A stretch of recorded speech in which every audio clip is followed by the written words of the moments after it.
Good evening. ಪಾಠ ಮಾಡುವಾಗ ಸ್ಟೂಡೆಂಟ್ಸ್ಗಳಿಗೆ ಹೇಳ್ತಾ ಇರ್ತೀವಿ, ಏಕಾಗ್ರತೆ, ತನ್ಮಯತೆ, ಮಗ್ನತೆ ಇವೆಲ್ಲ ಇದ್ದಾಗ ಅಭ್ಯಾಸ ಸಿದ್ಧಿಸ್ತದೆ ಅಂಥೇಳಿ. ಅಭ್ಯಾಸ ಮಾಡಬೇಕಾದ್ರೆ ಮೊದಲು ಸಿದ್ಧತೆ ಬೇಕು. ಆಮೇಲೆ ಮಾಡಬೇಕದನ್ನು ತಯಾರಿ ಮಾಡಬೇಕದನ್ನು ಅಭ್ಯಾಸ ಮಾಡಬೇಕಂತಂದರೆ ಆಮೇಲೆ ಪರಿಣಾಮ. ಸಿದ್ಧತೆಯೂ ಇಲ್ಲ, ಬದ್ಧತೆಯೂ ಇಲ್ಲ, ಮಾಡೋ ಮನಸ್ಸಿಲ್ಲ, ಏಕಾಗ್ರತೆ ಇಲ್ಲ, ನನಗೆ ಸ್ಟಡಿ ಮಾಡಲಿಕ್ಕೆ ಮೂಡಿಲ್ಲ ಅಂತ ಇರೋ ಮಕ್ಕಳು ಭಾಳ ಜನ ಈಗ. ಹೀಗೆಲ್ಲ ಅನ್ನೋ ಮಕ್ಕಳಿಗೆ ಅದರ ಅರ್ಥ ಹೇಳೋದು ಇರಬೇಕು. ಏಕಾಗ್ರತೆ, ಭಕ್ತಿ, ಶ್ರದ್ಧೆ, ತನ್ಮಯತೆ ಇದ್ದಾಗ ಮಾತ್ರ ಅಭ್ಯಾಸ ಸಲೀಸಾಗಿ ನಮ್ಮ ತಲೆಗೆ ಹೋಗೋದು. ಏನು ಶ್ರವಣ, ಮನನ, ನಿಧಿಧ್ಯಾಸನ ಅಂತೆಲ್ಲ ಹೇಳ್ತೀವಿ. ಏಕಾಗ್ರತೆನೇ ಬರ್ತಾ ಇಲ್ಲ, ಮೂಡಿಲ್ಲ, ಬೇಜಾರಾಗ್ತಿದೆ, ನಮಗೆ ಡೈವರ್ಟ್ ಆಗ್ತಿದೆ, ಮನಸ್ಸು ಚಂಚಲ ಆಗ್ತಿದೆ ಅನ್ನೋ ಜನ ಬಹಳ ಜನ. ಅಂಥವ್ರಿಗೆ ಒಂದು ಉದಾಹರಣೆ ಮೂಲಕ ಹೇಳೋದುಂಟು ಎಲ್ಲರೂ. ಯಾವ ಉದಾಹರಣೆ? ಹೇಗಿರಬೇಕು ಕೆಲಸದಲ್ಲಿ ಮಗ್ನತೆ ಅಂತಂದರೆ, ಪಕ್ಕದಲ್ಲೇ ಬಾಂಬ್ ಬಿದ್ದಾಗ್ಯೂ ಕೂಡ ನಮಗೇನು ಡಿಸ್ಟರ್ಬ್ ಆಗಬಾರ್ದು. ಸಂತೆ ಒಳಗೆ ಕೂತು ಸ್ಟಡಿ ಮಾಡೋರು ನಾವು ಇರ್ತೀವಿ ಅಂತ ಕೆಲವೊಬ್ರು ನಮ್ಮ ಹಿಂದೆ ನಮ್ಮ ಟೀಚರ್ಸ್ಗಳು ನಮ್ಗೆ ಹೇಳ್ತಾಯಿದ್ರು. ಇಲ್ಲಿ ಯೂನಿವರ್ಸಿಟಿ ಒಳಗೆ ಸಂತ್ಯಾ ಕೂತು ಅಭ್ಯಾಸ ಮಾಡಂದ್ರೂ ಮಾಡ್ತೀನಿ ಅಂತಿದ್ರು. ಒಬ್ಬರು ಮೇಡಮ್ ಇದ್ದರು, ಶಾಂತಕುಮಾರಿ ಅಂಥೇಳಿ. ಈಗಿನ ಮಕ್ಕಳಿಗೆ ಸಪ್ರೇಟ್ ರೂಮು, ಎಲ್ಲ ವ್ಯವಸ್ಥೆ, ತಕ್ಷಣ ಕಾಫಿ, ಟೀ, ಟಿಫಿನ್ನು, ಊಟ ಎಲ್ಲ ವ್ಯವಸ್ಥೆ ಮಾಡಿ ದುಂಬಾಲು ಬಿದ್ದು ಓದು ಅಂತ ಹೇಳಿ ಅವರು ಮನಸ್ಸು ಬಂದರೆ ಓದೋದು ಏನೋ ಹೀಗೆ ಸಾಗ್ತಿದೆ. ಅಂಥ ಒಂದು ಮಗು ಹೇಳ್ತು ನನ್ನ ಹತ್ರ, SLC ಓದೋಳಕ್ಕೆ ಬೇಜಾರಾಗ್ತದೆ, ನನಗೆ ಅಭ್ಯಾಸ ಮಾಡಲಿಕ್ಕೆ ಅನಿಸಲ್ಲ, ಹಂಗೆ ಇಂಟ್ರೆಸ್ಟ್ ಇಲ್ಲ, ಹಿಂಗಂದು. ಹೆಂಗಿರಬೇಕು ತನ್ಮಯತೆ, ಮಗ್ನತೆ ನಾವು ಮಾಡೋ ಕೆಲಸದಲ್ಲಿ ಅನ್ನೋದಕ್ಕೊಂದು ಉದಾಹರಣೆ ಹೇಳಿದೆ ಆಕೆಗೆ. ಇಷ್ಟೆಲ್ಲ ಪೀಠಿಕೆ ಯಾಕೆ ಅಂತಂದರೆ, ನಮ್ಮ ಕಾಲದ ದೃಷ್ಟಿಕೋನ ಹೆಂಗಿತ್ತು, ಈಗಿನ ಮಕ್ಕಳ ದೃಷ್ಟಿಕೋನ ಹೆಂಗಿದೆ. ಜನರೇಷನ್ ಗ್ಯಾಪ್ 20 ವರ್ಷಗಳ ಅಂತರದೊಳಗೆ ನಾವು ನೋಡೋದಾದರೆ ನಾವು ಏನು ಗ್ರಹಿಸ್ಕೊಂಡಿದ್ವಿ, ಊರೆಲ್ಲ ಹೊತ್ತಿ ಉರಿಯುವಾಗ ನ್ಯೂರೋ ಅನ್ನುವಂಥ ದೊರೆ ಪಿಟೀಲನ್ನು ಬಾರಿಸ್ತಾ ಇದ್ದ. ನಾವೇನು ಅರ್ಥ ಮಾಡ್ಕೊಂಡಿದ್ದೀವಿ ಅದಕ್ಕೆ?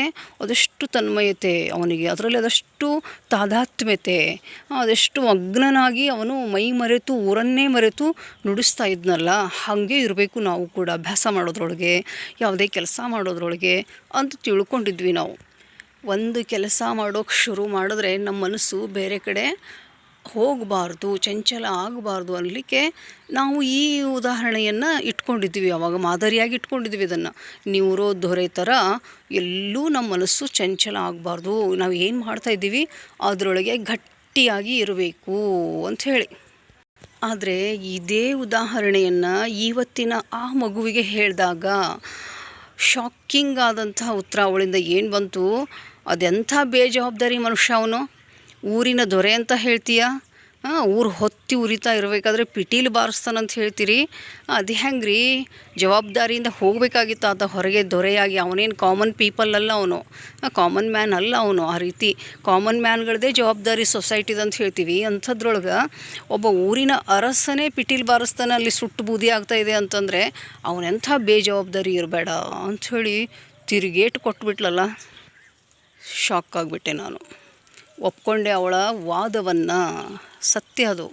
ನಾವು ಹೆಂಗೆ ಒಪ್ಕೊಂಡಿದ್ದೀವಲ್ಲ, ಅವನ ಏಕಾಗ್ರತೆ, ಅವನ ನಿಷ್ಠೆ, ಅವನ ಶ್ರದ್ಧೆ, ಅವನ ಭಕ್ತಿ, ಆ ಕಲೆಯಲ್ಲಿರೋ ಆರಾಧನೆ ಭಾವ, ಹಿಂಗೆ ನಾವು ಅರ್ಥೈಸ್ಕೊಂಡಿದ್ವಿ. ಇವತ್ತಿನ ಮಕ್ಕಳು ನೋಡ್ರಿ, ಅವನನ್ನು ಒಂದೇ ಒಂದು ಕ್ಷಣದೊಳಗೆ ಬೇಜವಾಬ್ದಾರಿ ಮನುಷ್ಯ ಅಂಥೇಳಿ ಅಲ್ಲುಗಳೆದ್ಬಿಡ್ತು ಆ ಉದಾಹರಣೆಯನ್ನು. ನಾವು ಅಜ್ಜ ನೆಟ್ಟ ಆಲದ ಮರಕ್ಕೇನೆ ಜೋತಾಡ್ಕೊಂಡು ಬೀಳೋದ್ರೊಳಗೆ ಅರ್ಥ ಇಲ್ಲ. ಈಗಿನ ಮಕ್ಕಳ ತಲೆ ಭಾಳ ಶಾರ್ಪ್, ಭಾಳ ಇಂಟೆಲಿಜೆಂಟ್ ಈಗಿನ ಮಕ್ಕಳು. ನಾವು ಒಂದು ಹೇಳಿದ್ರೆ ಅವ್ರು 10 ಹೇಳ್ತಾರೆ ಇಂಥವನ್ನು. ನಾವು ಅದನ್ನೇ ಕರಿಬೇಕು ತಂದೆ ಯಜ್ಞೆ ಮಾಡಬೇಕು ಅಂತ ಕೂತ್ರೆ ನಡೆಯೋದಿಲ್ಲ. ಇಂದ್ರೆ ಟೀಚರ್ಸ್ಗಳು ಎಷ್ಟು ಶಾರ್ಪ್ ಆದರೂ ಕಡಿಮೆನೇ.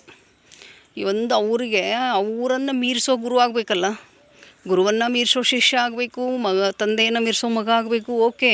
ಬಟ್ ಪಾಠ ಮಾಡೋ ಸಂದರ್ಭದೊಳಗೆ ನಾವು ಮಕ್ಕಳು ಮುಂದೆ ಬ್ಯಾ ಅಂತ ನಿಂತುಬಿಟ್ರೆ ಅವು ಡಿಸ್ಅಡ್ವಾಂಟೇಜ್ ಆಗಿ ತೊಗೋತವೆ. ಮಕ್ಕಳು ಟೀಚರ್ಗಳನ್ನು ಕಂಡಮ್ ಮಾಡ್ತವೆ, ಇರ್ರೆಸ್ಪೆಕ್ಟ್ ಮಾಡ್ತವೆ.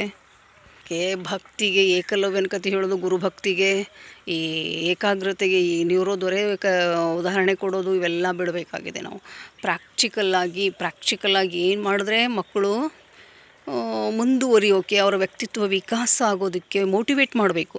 ಈ ಮಗು ಹಿಂಗೆ ಹೇಳಿದಾಗ ನಾನು ಹೌದು ಅನ್ನಿಸ್ತು ನಂಗೆ ಅವಳ ವಾದ. ಸರಿ, ನೀನು ಸರಿಯೇ, ಹಾಗೆ ಅವ್ನು ಬೇಜವಾಬ್ದಾರಿತನನೇ ಅನ್ನಿಸ್ತದದು ಅಂದ್ಕೊಂಡು ಅಪ್ರಿಷಿಯೇಟ್ ಮಾಡಬೇಕು ಆ ಮಕ್ಕಳಿಗೆ. ಒಳ್ಳೆಯದನ್ನು ಹೇಳಿದಾಗ, ಕೆಟ್ಟದ್ದನ್ನು ಹೆಂಗೆ ಕಂಡಮ್ ಮಾಡ್ತೀವಲ್ಲ, ಒಳ್ಳೆಯದನ್ನು ಹೇಳಿದಾಗ ಅಪ್ರಿಷಿಯೇಷನ್ ವ್ಯಕ್ತಿತ್ವ ವಿಕಾಸಕ್ಕೆ ಬಹಳ ದೊಡ್ಡ ಕೊಡುಗೆ ಕೊಡ್ತದೆ. ಒಳ್ಳೇದು ಕಂಡು ಬಂದ ತಕ್ಷಣ ಪ್ರಶಂಸೆ ಮಾಡೋದು ದೊಡ್ಡ ಗುಣ. ಒಳ್ಳೇದು ಎಷ್ಟೇ ಒಳ್ಳೆಯದನ್ನು ಮಾಡಿದ್ರೂ ಕೂಡ ಕೆಲವೊಬ್ಬರು ಕಿಮಕ್ ಅನ್ನೋದಿಲ್ಲ ನೋಡ್ರಿ. ಏನೇ ಅದ್ಭುತವಾಗಿ ಹಾಡ್ರಿ, ಏನೇ ಅದ್ಭುತವಾಗಿ ಕುಣೀರಿ, ಏನೇ ಅದ್ಭುತವಾಗಿ ಡೈಲಾಗ್ಸ್ ಹೇಳ್ರಿ, ಏನೇ ಅದ್ಭುತವಾದ ಕಾರ್ಯಗಳನ್ನು ಮಾಡಿದ್ರೂ ಕೂಡ ನಿಮ್ಮನ್ನು ಯಾರೂ ಅಪ್ರಿಷಿಯೇಟ್ ಮಾಡಲ್ಲ ಅಂತಂದಾಗ ಎದೆಗುಂದಬಾರ್ದು. ನಾವು ಬೇರೆಯವ್ರಿಗೋಸ್ಕರ ಅಲ್ಲ ನಾವು ಮಾಡ್ತಾ ಇರೋದು, ನಮ್ಮ ಸಮಾಧಾನಕ್ಕೋಸ್ಕರ. ಬಟ್ ಇಷ್ಟೊಂದು ತಿಳುವಳಿಕೆ ಆ ಮಕ್ಕಳಲ್ಲಿ ಇರೋದಿಲ್ಲ. ಆದ್ದರಿಂದ ಟೀಚರ್ಸ್ಗಳಾಯಿತು, ತಂದೆ ತಾಯಿಗಳಾಯಿತು, ಗುರು ಹಿರಿಯರೆಲ್ಲರೂ ಸೇರಿ ಅವರಿಗೆ ಎನ್ಕರೇಜ್ ಮಾಡಿ, ಅಪ್ರಿಷಿಯೇಷನ್ ಮಾಡಿ, ಪ್ರೋತ್ಸಾಹ ಕೊಟ್ಟು ಬೆಂಚಪ್ಪರಿಸಿ ಅವರನ್ನು ಮುಂದಿನ ದಾರಿಗೆ ಮುನ್ನಡೆಸೋ ಜವಾಬ್ದಾರಿ ಎಲ್ಲರದು. ಅದಕ್ಕೆ ಪ್ರಶಂಸೆ ಮಾಡಬೇಕು. ಒಳ್ಳೆಯ ಉದಾಹರಣೆಗಳ ಮೂಲಕ ಅವರನ್ನು ಸರಿದಾರಿಗೆ, ಸನ್ಮಾರ್ಗದಲ್ಲಿ ನಡೆಸೋವತ್ತ ಗುರುಗಳ ಚಿತ್ತ ಇರಬೇಕು. ಬರೀ ದೋಷಗಳನ್ನೇ ಎಣಿಸ್ತಾ ಕೂತ್ಕೊಳ್ಳೋದು ಆಗಬಾರ್ದು ಹಿರಿಯರ ಕೆಲಸ.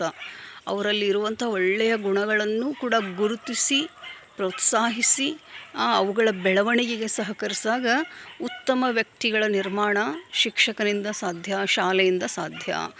ರಾಷ್ಟ್ರ ನಿರ್ಮಾಣ ಶಿಕ್ಷಕನ ಕೆಲಸ ಆಗಬೇಕು. ರಾಷ್ಟ್ರ ನಿರ್ಮಾಣ ಮೀನ್ಸ್ ಉತ್ತಮ ವಿದ್ಯಾರ್ಥಿಗಳ ಕೊಡುಗೆಯನ್ನು ರಾಷ್ಟ್ರಕ್ಕೆ ಅರ್ಪಿಸೋದು, ಅದು ಶಿಕ್ಷಕನ ಆದ್ಯ ಕರ್ತವ್ಯ. ಹಾಗೆ ಮಾಡದೆ ಹೋದರೆ ಆತನೊಬ್ಬ ಶಿಕ್ಷಕ ಅನ್ನಿಸ್ಕೊಳ್ಳೋಕ್ಕೂ ಯೋಗ್ಯನಾಗಿರಲ್ಲ. ಈ ಶಿಷ್ಯವೃಂದ ಅಂತೂ ಈಗ ಹೆಂಗೆ ಈ ಪರಿವರ್ತನೆ ಆಗಿದೆ ನೋಡ್ತಾ ಇದ್ದೀವಿ ನಾವು.